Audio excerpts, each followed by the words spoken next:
పరమశివుడు అంటే చంపేస్తాడు అనుకుంటాడు, ఆయనకి అదే పనే కాదు. జ్ఞానదాత మహేశ్వర ఇక పుట్టవలసిన అవసరాన్ని తీసేస్తాడు. ఇహమునందు భోగమిస్తాడు, లోపల జ్ఞానం ఇస్తాడు. అలా జ్ఞానం ఇవ్వగలిగినటువంటి వాడు కాబట్టి తెల్లటి రంగుతో ఉంటాడు. శుద్ధ సత్వ గుణమును మనకి ఇవ్వగలిగినటువంటి వాడై ఉంటాడు. అందుకని 3 రూపాలతో ప్రకాశించి 3 లోకాలుగా 3 కాలాలుగా ఉండేవాడు శివుడే. ఓ 3వ కన్ను ఉన్నటువంటి పరమశివ శివే.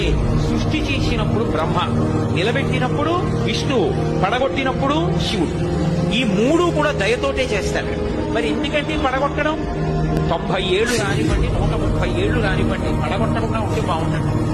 ఏ ఇతర విశ్వాసముల యందు లేని గొప్పతనం ఒక్క సనాతన ధర్మమునందే ఉంది. మృత్యువుని దేవత అని పిలుస్తారు, మృత్యుదేవత. భగవంతుడు అలా పడగొట్టలేదనుకోండి, జర్జరీభూతమైన శరీరంతో వృద్ధాప్యం వచ్చేసి ముడతలు పడిపోయి కళ్ళు కనపడక, చెవులు వినపడక, తినలేక, తింటే జీర్ణం కాక మంచాన పడి ఎన్నాళ్ళు రోగాలతో రుష్టులతో కొట్టుకుంటాం.